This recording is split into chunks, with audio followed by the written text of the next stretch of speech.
Hello everyone, this is Dr. Young, and in this video we're going to talk a little bit more about enthalpy. This is just a short video to talk about enthalpy, what changes in enthalpy look like, and how it relates to energy and some of the other equations that we've seen so far. So enthalpy is really just the total heat in a system, in a thing, whether that thing is a reaction or that thing is a hunk of metal, whatever your system is that you're defining it as. And so if I look at this here, right, again, H just stands for enthalpy, that's the heat. E stands for the energy, the internal energy. Like how much energy does this stuff have? And then PV is the same PV as we talked about with gas stuff, which is pressure and volume.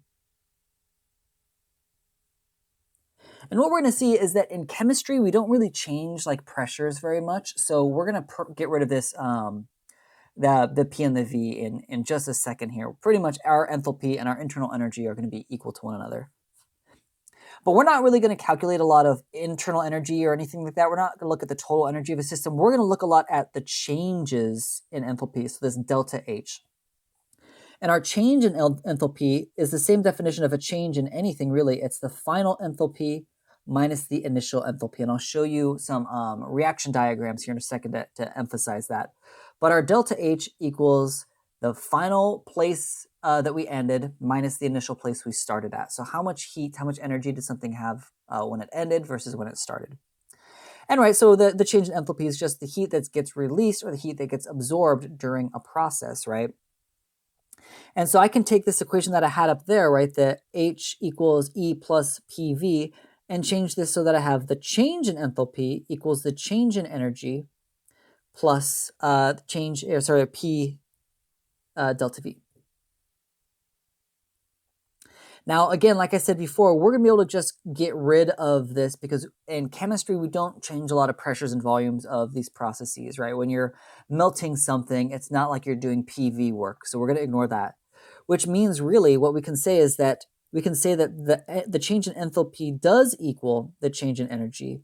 And this change in energy, right, let me put it on the other side to make it more apparent in my mind. The change in energy, right, we've also been using Q for that change in energy.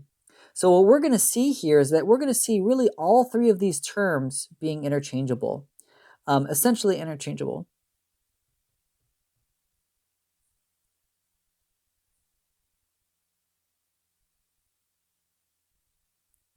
Right, these are all going to be essentially interchangeable. They're going to be essentially the same.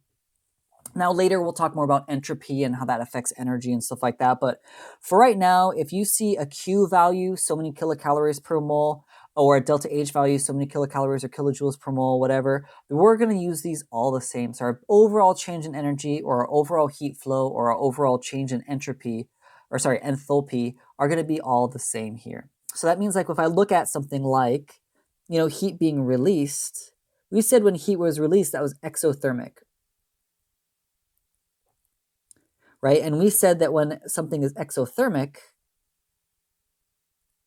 we said that the Q is some sort of negative value. Well, if Q is the same as delta H, then that means that what we're going to see is that our delta H value is also going to be negative, right? Because these terms are interchangeable. So negative Q or negative delta H, those processes are exothermic and heat is released. Versus, right, when heat is absorbed, we said that that was endothermic. And when it was endothermic, we said that Q was a positive value. It absorbed energy.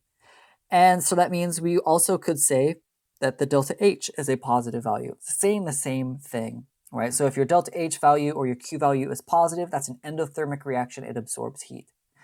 So let's look at this with the energy diagram and a quick example here. So over here on the left, so I have two energy diagrams. On the left-hand side, right, we can have this y-axis be either, you'll see it either as just straight up being E, or like we're trying to say, or this could be H, right, the enthalpy, because we're saying that for us, for right now, the energy and the enthalpy are the same. And so the idea is that you're going to start off at some value, right? So we're starting off here, and let's say this equals 10 kilocalories per mole, right? That's where we're starting off at. And then if you look at where we end, it looks like we're ending somewhere lower. So I'm just going to pick a random lower number, something lower than 10. So I'll pick 6. Right, as my final value, right? So this was my, this was my initial value up here. 10 was my initial value. That's where we started. And 6 was my final value for H, right, for my enthalpy. And so I start up here at 10. I do some reaction, some process, something, and I go down to here. So that means that this delta H value, my change in enthalpy, right, which we said was the final minus the initial, and I put in some numbers here, some actual values, but my F, my final was 6. My initial was 10, according to my diagram, which means my delta H value here is going to be negative 4 kilocalories per mole. Or in other words, that my Q is negative 4 kilocalories per mole also. And then I can say things like this was exothermic. This process must have been exothermic, and that energy was released.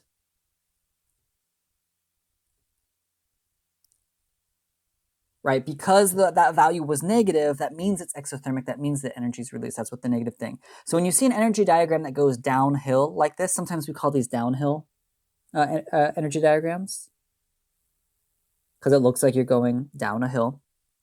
Those are always going to be exothermic and release energy. Now, if I do the same sort of thing with this, right? So again, I've got my y-axis is energy or enthalpy.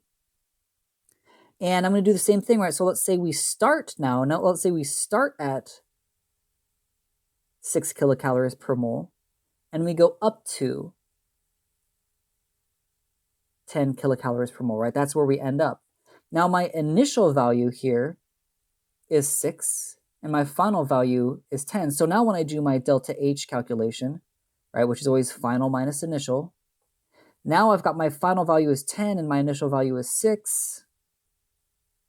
So my delta H is simply 4 kilocalories per mole. But note, right, that this is a positive 4, not a negative 4,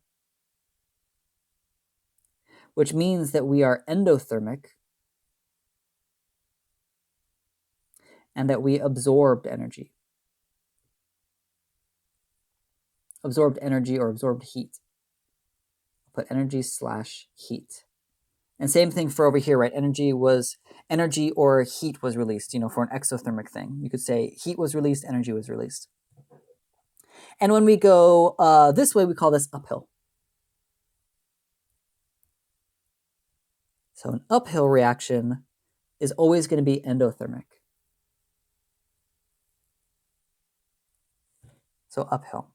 Now I could show you an energy diagram like this, and you should be able to say, oh, it's exothermic, endothermic, or the delta H value or the Q value is positive or negative, just looking at it. But also you should be able to look at something. If I just say, oh, here's a reaction, I've got this, I'm adding hydrogen, I'm making this new molecule, its delta H of reaction is negative 30.3. All you need to be able to do is just say like, oh, hey, look, this delta H is a negative number, so therefore I know that this reaction is exothermic and releases heat.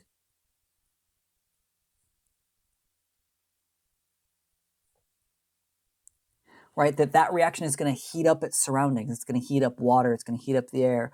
It's going to heat up your hand if you're holding it, that type of thing. So I just want you at this point to kind of understand that this Q, right, or I could have said Q is negative, right? The Q is negative 30, that it's going to release that amount of heat into the environment. And no, it's releasing, again, because it's a negative value. And we talked about that in a previous video too. So where do we see these changes in enthalpy, right? So we're going to see changes in enthalpy when bonds are being made or broken. So that's going to be things like that example that I just gave you, which is a chemical reaction. That's when we're actually breaking things like covalent bonds. And you're going to see things like delta H's, but they're going to have a subscript of RxN, which stands for reaction. So RxN equals reaction. It's an abbreviation chemists use for reaction. And let me make that look a little nicer since this is one of the first times you're seeing it. So you're going to have a delta H of reaction, the heat of reaction. Now you also could see phase changes. We're going to talk about that here in the next video. Where you're going to have phase changes, we're going to have things like delta H of, say, VAP, where in this case VAP stands for vaporization. which is just how scientists say that something's boiling, something's evaporating. And so you'll see the delta H, it's still the change in energy, it's the change of heat, it's the heat being either released or absorbed through this process.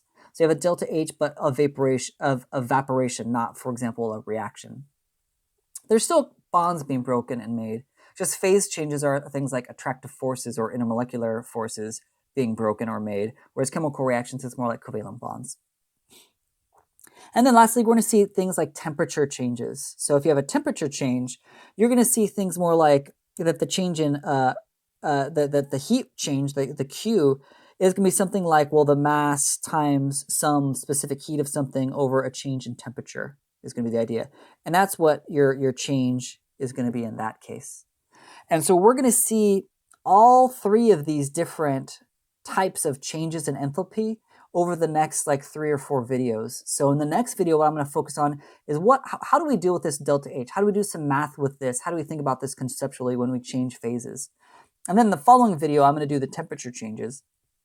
You know, when you change the temperature of a cup of water or a metal or the air in your house or something like that, how do we calculate that? How much energy does it take? And then lastly, we'll talk about chemical reactions when you dissolve or when you break bonds, make bonds, things like that. So that's the plan for the next few videos. So go ahead and start the next video, which is about phase changes. Good luck.